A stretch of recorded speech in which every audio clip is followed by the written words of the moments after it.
حضور اکرم صلی اللہ علیہ وسلم کی پیدائش سے 55 دن پہلے یمن کا بادشاہ ابرہہ ہاتھیوں کی فوج لے کر کعبہ ڈھانے کے لیے مکہ پر حملہ آور ہوا تھا۔ اس کا سبب یہ تھا کہ دنیا کے سبھی عرب کعبے کا طواف کر کے حج کیا کرتے تھے، اور یمن کا بادشاہ یہ چاہتا تھا کہ عرب کعبے کے بجائے یمن میں حج کرنے کے لیے جائیں۔ اس لیے ابرہہ نے یمن کی راجدھانی صنعاء میں ایک بہت ہی شاندار اور عالیشان گرجا گھر بنایا۔ جب یہ مکہ والوں کو معلوم ہوا تو قبیلہ کنانہ کا ایک شخص غصے میں آ کر یمن گیا اور اس نے گرجا گھر میں پیخانہ کیا اور اس کو نجاست سے لت پت کر کے مکہ واپس لوٹ گیا۔ ابرہہ نے یہ واقعہ سنا تو وہ ہوش کھو بیٹھا اور طیش میں آپے سے باہر ہو گیا اور خانہ کعبہ کو ڈھانے کے لیے ہاتھیوں کی فوج لے کر مکہ پر حملہ کرنے کے لیے نکل پڑا۔ اس کی فوج کے اگلے دستے نے مکہ والوں کے تمام اونٹوں اور دوسرے جانوروں کو چھین لیا۔ اس میں 200 یا پھر 400 اونٹ حضرت عبد المطلب رضی اللہ تعالی عنہ کے بھی تھے، جو کہ حضور صلی اللہ علیہ وسلم کے دادا تھے۔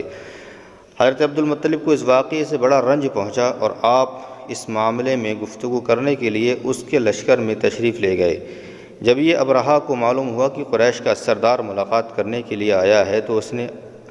آپ کو اپنے خیمے میں بلا لیا، اور جب عبد المطلب کو دیکھا کہ ایک بلند قامت اور نہایت ہی حسین و جمیل آدمی ہے جن کی پیشانی پر نور نبوت کا ہے، جو جلال سے چمک رہا ہے، تو صورت دیکھتے ہی ابرہہ ڈر گیا اور بے اختیار ہو کر تخت شاہی سے اتر کر آپ کی تعظیم کے لیے کھڑا ہو گیا اور اپنے برابر بٹھا لیا اور کہا، کہیے سردار قریش، یہاں آپ کی تشریف آوری کا کیا مقصد ہے؟ حضرت عبد المطلب نے جواب دیا کہ ہمارے اونٹ اور بکریاں جو آپ کے لشکر کے سپاہی پکڑ لائے ہیں، آپ ان سب مویشیوں کو ہمارے سپرد کر دیجئے۔ یہ سن کر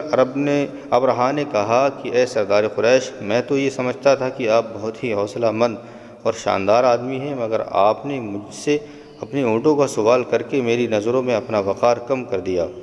اونٹ اور بکری کی حقیقت ہی کیا ہے؟ میں تو آپ کے کعبے کو توڑ پھوڑ کر معاذ اللہ برباد کرنے کے لیے آیا ہوں۔ آپ نے اس کے بارے میں کوئی گفتگو نہیں کی۔ حضرت عبد المطلب نے کہا کہ مجھے تو اپنے اونٹوں سے مطلب ہے، کعبہ میرا گھر نہیں ہے بلکہ وہ خدا کا گھر ہے، وہ خود اپنے گھر کو بچا لے گا، مجھے کعبے کی ذرا بھی فکر نہیں ہے۔ یہ سن کر ابرہہ اپنے فرعونی لہجے میں کہنے لگا کہ اے سردار مکہ،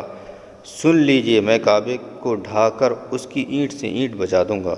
اور روئے زمین سے اس کا نام و نشان مٹا دوں گا، کیونکہ مکہ والوں نے میرے گرجا گھر کی بڑی بے حرمتی کی ہے، اس لیے میں اس کا انتقام لینے کے لیے کعبے کو توڑ کر اس کا نام و نشان مٹا دینا چاہتا ہوں، اور اسی لیے میں یہاں پر اپنے لشکر کے ساتھ آیا ہوں۔ تو حضرت عبد المطلب نے فرمایا کہ آپ جانیں اور خدا جانے، میں آپ سے سفارش کرنے والا کون ہوتا ہوں۔ اس گفتگو کے بعد ابرہہ نے تمام جانوروں کو واپس کر دینے کا حکم دے دیا، اور عبد المطلب تمام اونٹوں اور بکریوں کے ساتھ لے کر اپنے گھر چلے گئے، اور مکہ والوں سے فرمایا کہ تم لوگ اپنے اپنے مال اور مویشیوں کو لے کر مکہ سے باہر نکل جاؤ اور پہاڑوں کی چوٹیوں پر چڑھ کر اس کی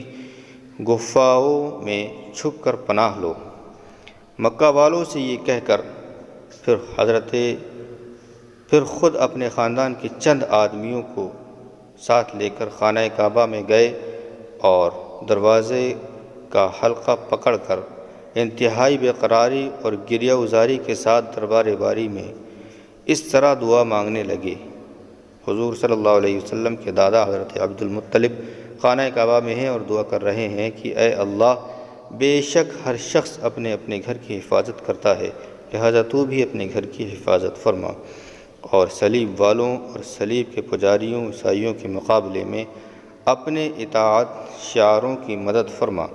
عبد المطلب نے یہ دعا مانگی اور اپنے خاندان والوں کو ساتھ لے کر پہاڑ کی چوٹی پر چڑھ گئے اور خدا کی قدرت کا جلوہ دیکھنے لگے۔ ابرہہ جب صبح کو کعبہ ڈھانے کے لیے اپنے لشکر زرار اور ہاتھیوں کی قطار کے ساتھ آگے بڑھا اور مقام مغمس میں پہنچا تو خود اس کا ہاتھی، جس کا نام محمود تھا، ایک دم سے بیٹھ گیا اور اٹھنے کا نام نہ لیتا تھا۔ اسی حالت میں قہر الہی ابابیلوں کی شکل میں ظاہر ہوا، اور ننھے ننھے پرندے جھنڈ کے جھنڈ، جن کی چونچ اور پنجوں میں 3 کنکریاں تھیں،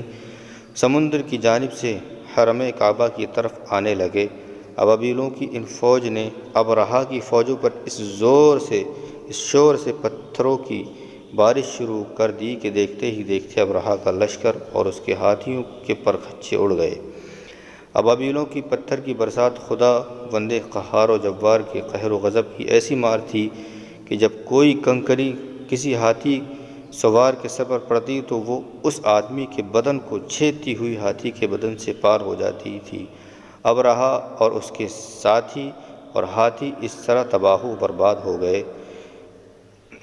ان کے جسموں کی بوٹیاں ٹکڑے ٹکڑے ہو کر زمین پر بکھر گئیں۔ چنانچہ قرآن مجید کی سورہ فیل میں خدا بند قدوس نے اس واقعے کا ذکر کرتے ہوئے ارشاد فرمایا کہ جس کا ترجمہ یہ ہے کہ یعنی اے محبوب، کیا آپ نے نہ دیکھا کہ آپ کے رب نے ان ہاتھی